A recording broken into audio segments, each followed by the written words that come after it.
Hello and welcome. It's been a long time since I've done a video for you, and there's like a quadrillion reasons why, but let me run you through the recent couple of months. So, about a month and a half ago, I actually started recording a vlog for you, and a minute in, I actually went into anaphylactic shock. So my video didn't happen. I was super ill for a good week after that. And what happened is that I injured my back at work. Then I took some really hardcore, intense painkillers for it that I got given from the pharmacy, and clearly had a terrible reaction to them. So that was kind of scary. I had to get rushed to hospital, and I was in like loads of pain for my back, and then my whole body was like a mess from like the anaphylactic shock, and it was just really hard because I couldn't take any painkillers for anything, and the doctors, they gave me something for the anaphylactic shock, and that made me feel worse. So I just decided no tablets. I don't need tablets. So I just let my body heal itself.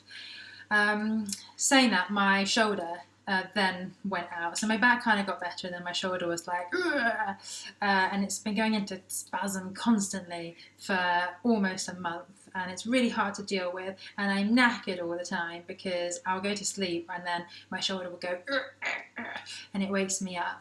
But it is getting a bit better the past few days. And the reason it's getting better is because I've finished my farm work. I have left the stress. Man, that was stressful. It was really intense. So let me talk to you about this farm work. If you watch my previous video, then you'll kind of know all about it. But let me just update you, especially if you don't know anything about it. I have to complete 88 days of regional work in order to get my second year visa to live in Australia, or sort of stay in Australia for my second year. Everyone has to do it. It's super intense for the majority of people, according to everything I'm reading and watching from what other people are doing. So I'm certainly not unique in the situation. Regional work basically means that you have to complete a certain type of work in a certain type of location. So that means no city work, and it can't be any old work in the country. It has to be certain types of work. And basically working on a farm is a plus. If you work on a farm, you can get your visa signed off. So I was working on a farm, doing little bits here and there for the farm, but predominantly working as a carer for the man who actually built the farm up, and now his family run it instead because he's almost 99, so he's not running it. He wishes he was, but he isn't. So my job was to look after him. Now he got really ill. He hurt his arm, like really badly hurt his arm, and he can't walk anyway. So I was already doing a massive amount for him, and then when he hurt his arm, he was so super limited with what he could do, and man, he was cranky, and he did not deal with pain well at all, and he would like shout at me and scream at me, and I wasn't doing anything wrong, but you know how it is when you feel like crap and you take it out on the person closest to you, which is rubbish, but I think we all do it, some more than others, and he certainly does it.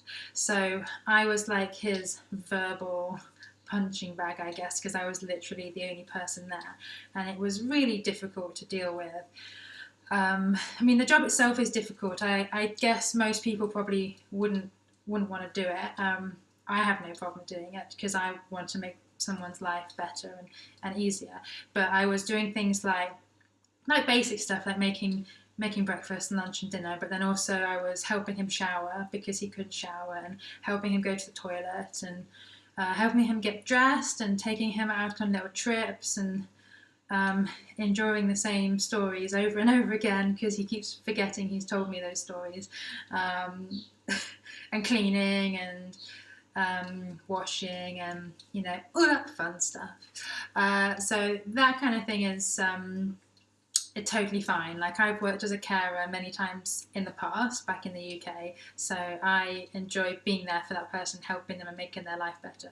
However, he was so cranky when he hurt his arm, and then after his arm got better, then he injured his elbow on his other arm, and the crankiness started again, and he was waking me up at all hours in the night.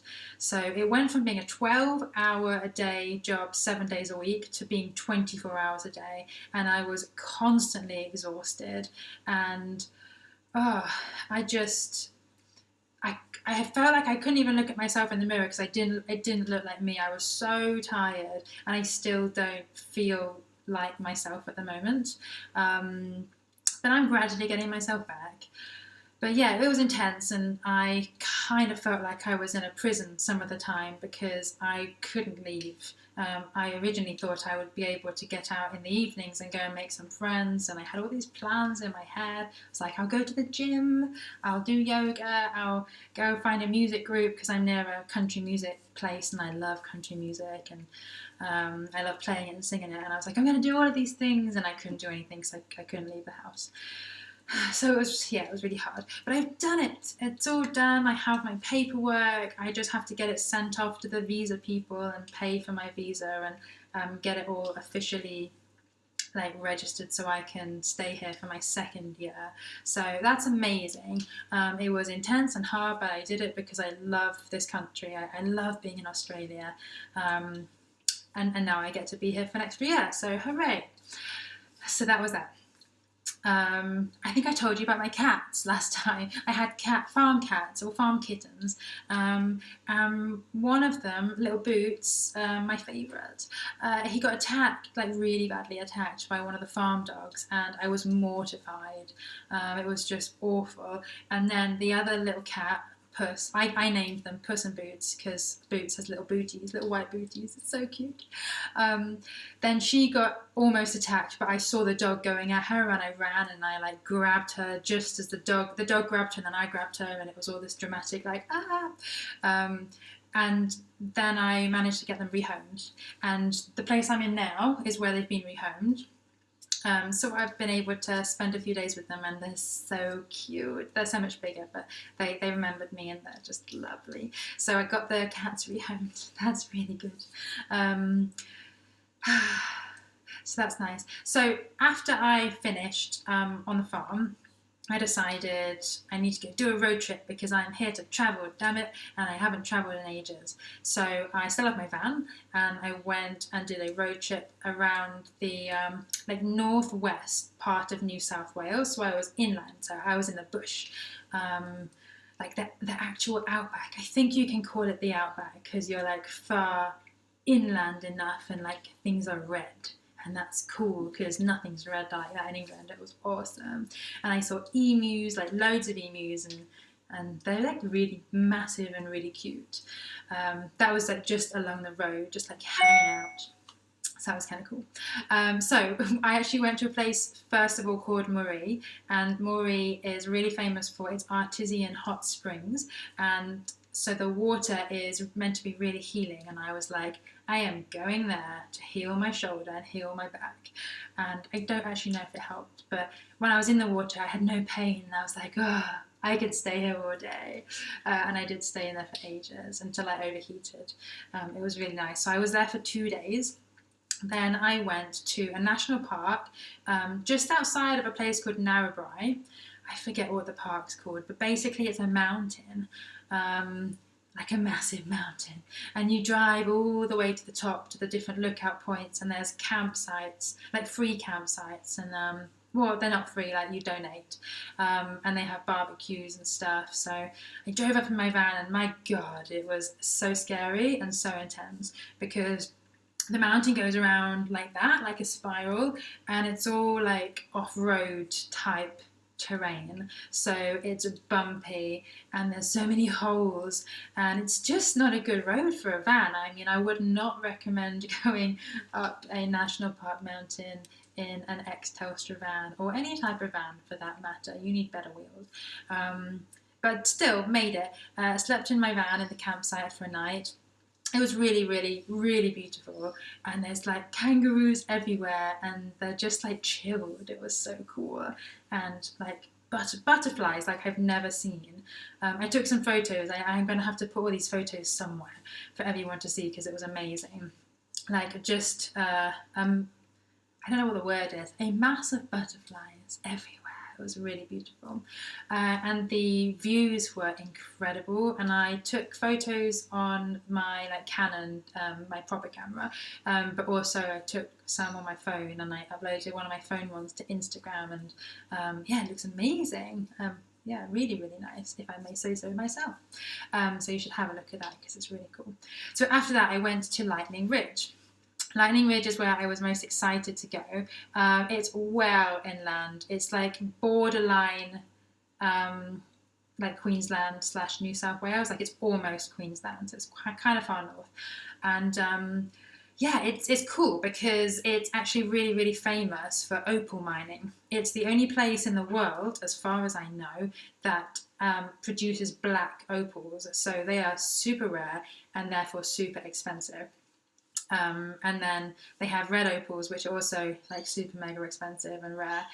And they have all the other opals as well. And I learned all about opals, and I feel like I really want an opal now. I can't afford an opal, but I want an opal. And it was really nice. I did a tour, so I got to go down in an opal mine, like the underground houses / opal mines. It was really, really cool. Got to see the upper ground, like opal mining stuff as well.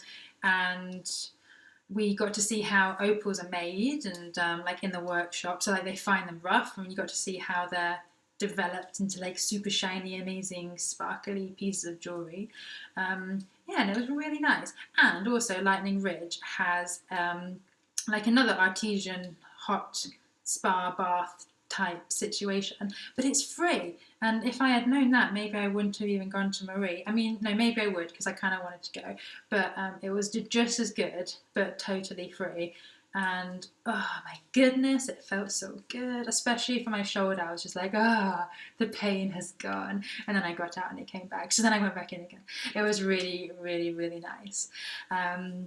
Yes, that was good. And if you happen to be travelling in New South Wales, then please get off the east coast and go inland, because I've seen so much of it now and it is so good and so amazing and beautiful in totally different ways to the coast.